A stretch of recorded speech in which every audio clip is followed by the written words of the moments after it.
श्रावण के महीने में रक्षाबंधन का दिन आया। सभी बहनों ने अपने अपने भाई के हाथ में राखी बांधी, पर प्रयागदास गरीब था, कौन राखी बांधे। सभी होते हैं रिश्तेदार, जबकि जर पास होता है और बिगड़ जाता गरीबी में जो रिश्ता खास होता है। गरीब को कौन राखी बांधे। 7 वर्ष का प्रयागदास रोने लगा, माँ मुझे किसी ने राखी नहीं बांधी। माँ ने कहा कि बेटा तुम्हारी कोई बहन नहीं। बालक बोला कि जब सबके हाथ पांव नाक कान हैं, मेरे भी हैं, तो जब सबकी बहन है तो मेरी बहन क्यों नहीं। नन्हे से बालक को माँ कैसे समझाए। माँ ने कहा बेटा तुम्हारी भी बहन है। माँ कहाँ है वो बहन। इस समय अपनी ससुराल में है। और ससुराल कहाँ। अयोध्या उनकी साल है। बालक रोते हुए बोला माँ मैं अयोध्या जाऊंगा। माँ बोली अभी नहीं, बड़ा हो जा, फिर मैं ले चलूंगी तुझे अयोध्या। पर बालक जिद करके बोला नहीं माँ मैं तो जाऊंगा। माँ ने समझाया, पर बालक के मन में यही भावना रही, बहन का दर्शन करूं, बहन की ससुराल जाऊं, बहनों ही को देखूं। रात्रि भर बालक सोया, सवेरे जाग गया। माँ के जागने से पहले जाग गया। माँ के पास 2 धोतियां धुली हुई पहन ली, एक धोती धोकर सुखा दी। बालक ने सोचा कि बहन राखी बांधेगी तो हमें कुछ देना होगा, तो सूखी धोती जो कई जगह से फटी थी उसको ही समेट कर बगल में दबा ली। चल दिया बालक जनकपुर से पैदल अयोध्या के लिए, और यही सोच रहा है। थोड़ी दूर चले, एक वृक्ष के नीचे बैठ गए, नींद लग गई। भगवान जिसे अपने पास, अपने धाम में, अपने संबंधी को श्री अयोध्या में बुलाना चाहे तो कौन रोक सकता है। बालक सोया और जागा, सोया जंगल में, जागा लोगों से पूछा ये कौन सा नगर है। लोगों ने बताया अयोध्या नगर। अरे मेरी बहन की ससुराल आ गई। अब सबसे पूछता है भैया हमारी बहन रहते हैं यहाँ, उनका मकान कौन सा है। उनका नाम सीता है और हमारे बहनों का नाम श्री राम जी है, मकान बता। लोग कहते ये अयोध्या है, श्री सीताराम जी तो भगवान है यहाँ के, उनका मंदिर है, मकान नहीं। पर बालक कहता मुझे मंदिर नहीं चाहिए, मकान चाहिए, मैं अपनी बहन से मिलने आया हूं, भगवान से नहीं। लोग कहते पागल है, पर इन्हीं बिगड़े दिमागों में भरे अमृत के लच्छे हैं, इन्हें पागल ही रहने दो कि ये पागल ही अच्छे हैं। दिन भर खोजा नहीं मिले, अब मन ही मन बड़बड़ाने लगे। माँ ठीक कहती थी, ये दिन में नहीं मिलेंगे, बड़े आदमी हैं, ये कैसे पता सिद्ध कर दें कि ये गरीब हमारा रिश्तेदार है। गरीबों के कोई रिश्तेदार नहीं होता। मैं कल लौट ही जाऊंगा। शाम को एक वृक्ष के नीचे ये कहते कहते सो गए। इसीलिए माँ मना करती थी, मुझे नहीं आना चाहिए था। लेकिन रात्रि को अचानक दिव्य प्रकाश हुआ, आंखें चौंधिया गई, उठकर खड़ा हुआ। उस दिव्य प्रकाश में देखा एक हाथी, हाथी पर हौदा, महावती की जगह श्री हनुमान जी, और हाथी के हौदे पर विराजमान भगवान श्री सीताराम जी। सेवक पीछे पीछे चल रहे हैं। अब ये खड़ा होकर देखने लगा कि पता नहीं रात को हाथी के पांव तले न कुचलवा दें। लेकिन यह क्या, हाथी रुका, बैठा, सेवकों ने सीढ़ी लगाई, भगवान श्री सीताराम जी उतरे, महावत श्री हनुमान जी उतरे। अब ये देख रहा था, तब तक श्री सीताराम जी पास आकर खड़े हो गए। ये देखे श्री राम जी ने कहा बालक प्रयागदास ये तुम्हारी बहन सीता है। बालक को लगा ये तो मेरा नाम भी जानते हैं और ये बता रहे हैं कि ये मेरी बहन सीता है। पर प्रयागदास बोले कि मुझे नहीं लगता कि ये मेरी बहन है। क्यों, क्या पहले तुमने अपनी बहन को देखा है। नहीं, मैं बहन की पहचान जानता हूं। क्या पहचान है। बोले श्री राम बहन सीता तुम्हारी यह है। बाल ने कहा कि समझ में न आता है, बहन की पहचान क्या? का विरह व्यथा से चरणों में लोट लोट कर रोती है बहन जब भाई मिल जाता है। अगर ये मेरी बहन होती तो ऐसे चुपचाप न खड़ी रहती, रोने लगती। और प्रयागदास ने जैसे यह बात कही, श्री सिया जी भूल गई मैया, पर भैया हमें भूले नहीं। भैरव सिया के उर भाव भर आता है। रोने लगी सीता आंसुओं से पग धोने लगी। भाई भगनी का भगवान धन्य नाता है। श्री जानकी जी ने हृदय से लगा लिया अपने भैया को। रक्षाबंधन का दिन है, मैं राखी बांधती हूँ। श्री जानकी जी प्रयागदास के हाथ में राखी बांधती हैं। प्रयागदास सिर झुकाए, आंसू बरस रहे हैं। बहन को कुछ देना चाहिए तो ये सब वैभव देखकर किसकी हिम्मत को धोती दे दे, लेकिन सिर झुकाकर आंसू बरसाते हुए प्रयागदास ने वो धोती दे दी। बहन यह तुम्हारी भेंट।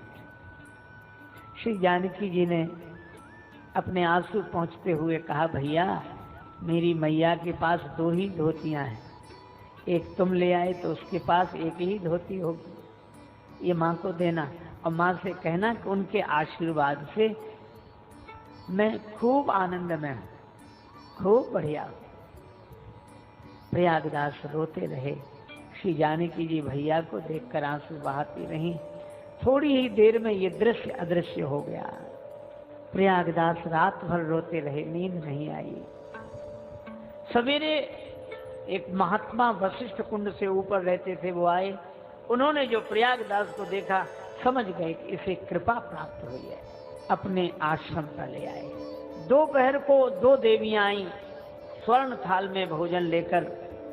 हमारे यहाँ सत्यनारायण भगवान की कथा थी, वहां का प्रसाद आया है। थोड़ी देर में थाल ले जाएंगे, पर थाल लेने कोई नहीं आया। महात्मा समझ गए यह तो श्री किशोरी जी ने अपने भैया की पहुनाई की है। महात्मा बोले, थाल तुम्हारे लिए आए हैं तो सोने के थाल तुम ले जाओ घर। बालक ने कहा, बहन का धन लेकर मैं नहीं जाऊंगा कहीं, आप रखो। महात्मा बोले, हमें अधिकार नहीं रखने का। तो दोनों ने सलाह करके स्वर्ण थाल वशिष्ठ कुंड में डाल दिए।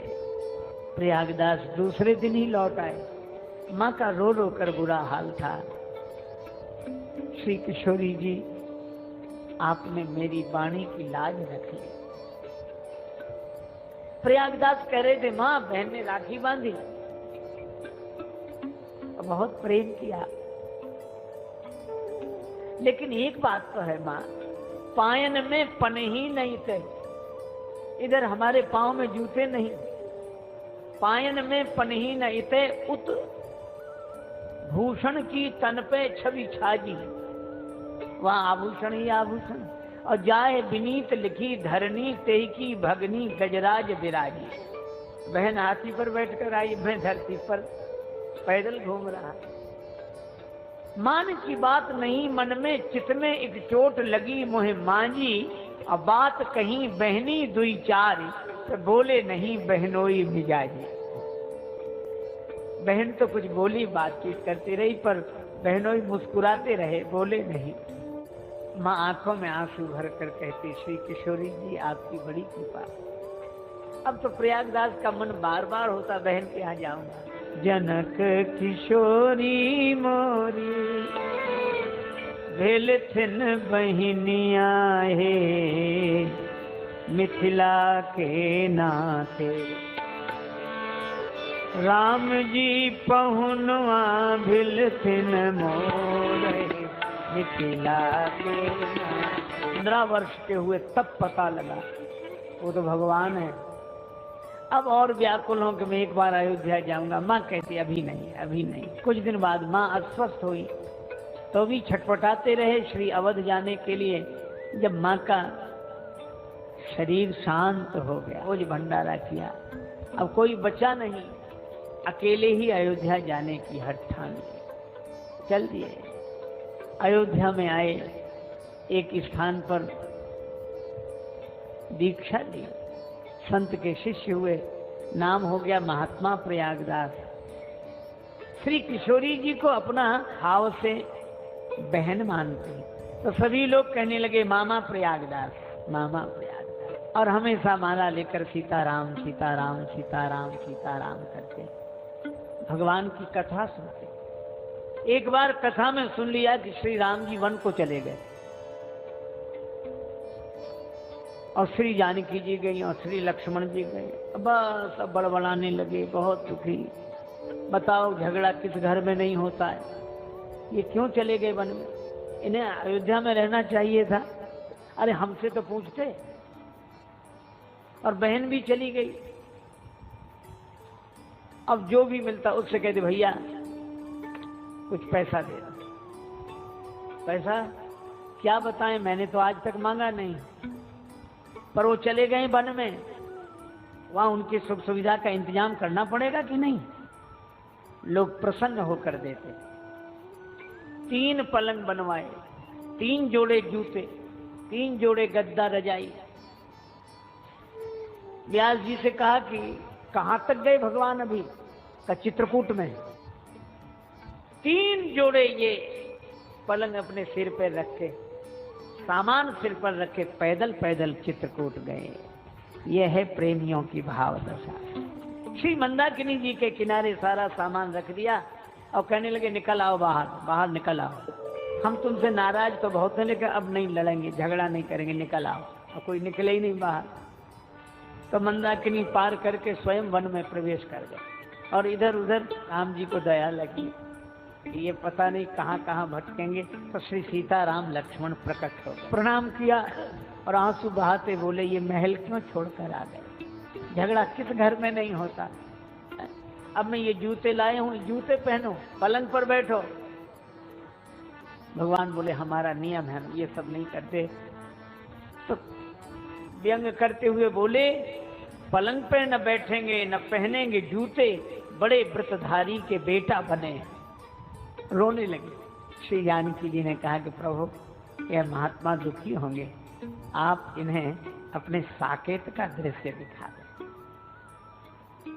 भगवान श्री राम ने साकेत का दिव्य स्वरूप दिखाया, जहां श्री सीताराम जी सिंहासनासीन, सब आनंद ही आनंद।